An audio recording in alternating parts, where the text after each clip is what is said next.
Oh, hello.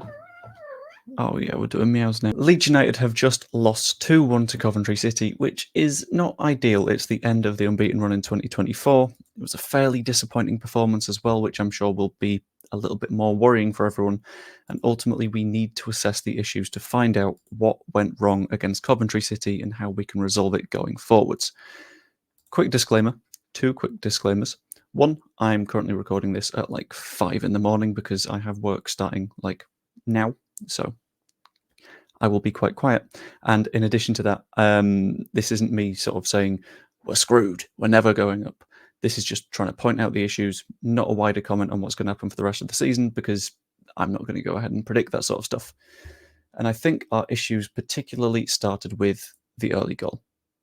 And it came from a set piece that was very, very poorly dealt with. Ball was floated in, managed to ping around a few times, and I think part of the issue was the fact that Meslier tried to do the job of the defenders. His defenders in front of him, in theory, should have cleared that ball well before it went in the back of the net, and they didn't, which is a pretty big issue. There wasn't the fight there to clear the ball, and that meant that Meslier had to go across to try and catch it first, didn't, had to come back, tried to punch it off the head of the defender that eventually headed the ball in.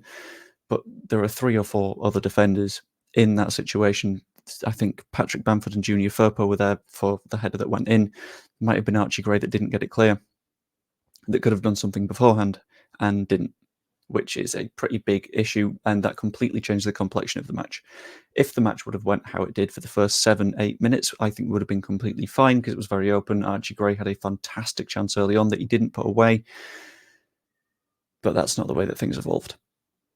We do need to talk about the big changes after the goal, and Coventry Structure massively shifted from one shape to another. It was that highly transitional formation that we were expecting to see beforehand, but then they were in the lead. And once they were in the lead, they were able to sit back and just try to hold it. They could sit and nullify our transitions, which, if we had the transitional game, I think would have been okay. Wasn't the case in the real world, and they simply packed out the middle of the park, which neutralised Jorginho Rutter and Patrick Bamford. Rutter didn't have the space to do his nice little spins and tricks and stuff.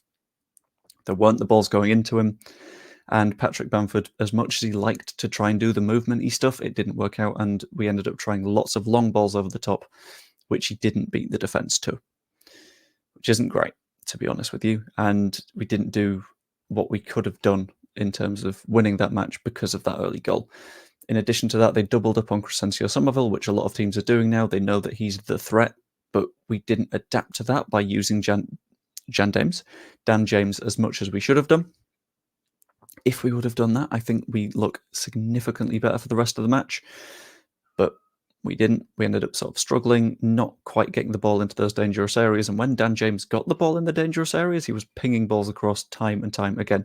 Same for Junior Firpo. We were using those wide areas quite effectively a lot of the time, but the fact that we couldn't use the centre was a bit more of an issue. There were plenty of chances I think we had early on.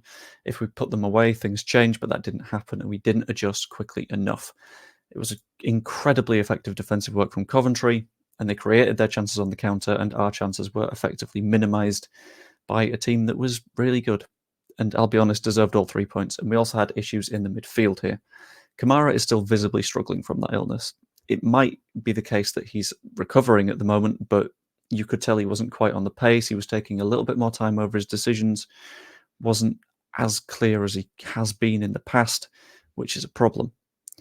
In addition to that, you can tell that Grove wasn't fully fit. He definitely wasn't at his best because he wasn't pinging around the middle of the park as you normally expect him to do, which is sort of a problem.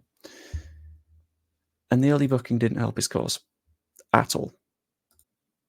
And let's be honest, it was a booking. He stopped them getting out of their half with a slide tackle. They played advantage, but it was a yellow card. But this is where I have a little bit of a note on the referee. He was so inconsistent. There were many things that are often considered fouls that he wouldn't give one way and would the other, and this is for both teams. And the number of times that we were on promising counterattacks and he wouldn't give a yellow card was a problem. And the fact of the matter is, if he gives yellow cards in those situations, then maybe their players can't make those challenges later on, and then they get yellow cards later in the match. Maybe they can't do that. Maybe we get more attacks. And this isn't an excuse. This isn't saying the referee stopped us from winning because we weren't good enough. That's just a fact. But at the same time, the referee didn't help our cause in the slightest.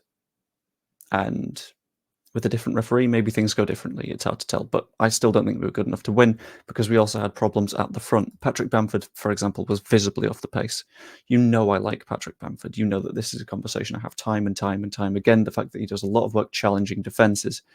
Since they were sat in so deep, he wasn't able to do that because that's not the kind of player he is. He's good at moving around a defence, but when it's so stoically in its position, that's when you get a problem. And he struggled to make a difference in those packed out areas too. When he got the ball in the box, he overworked things a little bit, didn't take shots when he could have done.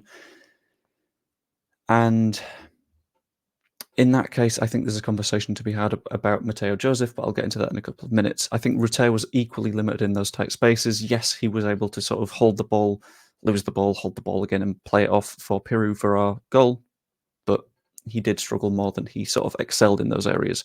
Had plenty of the ball as a squad, but we didn't do too much with it. And bringing on Mateo Joseph and Willy Gnonto definitely helped. It gave us something new, something different. But I think it was a little bit too late. I think if we do that the moment the second goal goes in, fantastic. We're looking good, and we're able to build our way back into the game faster, more effectively, and we've got more time to get that second goal.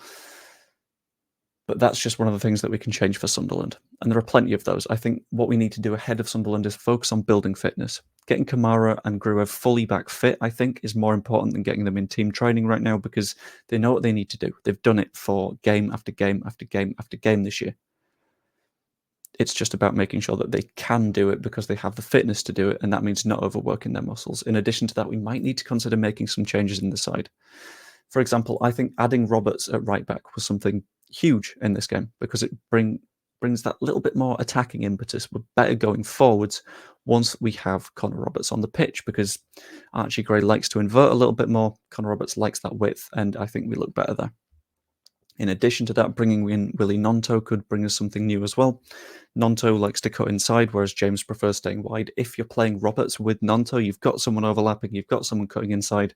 You're having several options at the same time. When we had Roberts and James on the pitch at the same time, they sort of tried to occupy the same wide areas.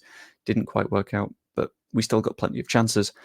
And I think we also need to start thinking about Mateo Joseph, at the very least, as an earlier change. If we bring him on earlier, we've got that little bit more movement that Pat was struggling with. I don't know if he's working through an injury right now, if he's struggling a little bit mentally, but it wasn't working for him today. And I'm still not sure on him starting, but if Pat Bamford is to continue having these struggles against Sunderland, against Blackburn at the weekend, then we need to consider saying, right, Mateo, have a go. Let's see if that works out, because no one is completely free from criticism in this squad, and the more we have players that can rotate in and out, the better. That's why I would have made earlier changes, and I think it's something we need to keep an eye on before the end of the season as to whether he starts. I don't think he starts for Sunderland because this could just be a hiccup, because at the end of the day, their structural changes came from a goal that we should have dealt with easily, but it's hard to say. Anyway, I want to know what you think. Let me know in the comments down below. Like, subscribe, even become a channel member. That'd be massively appreciated. Remember, all of the first month revenue from my channel memberships are going to Prostate Cancer UK at the moment, so that'd be massively appreciated. Hopefully, we're looking better against Sunderland, and I will see you later. I need to stop recording videos at 5:11 in the morning. I am so tired.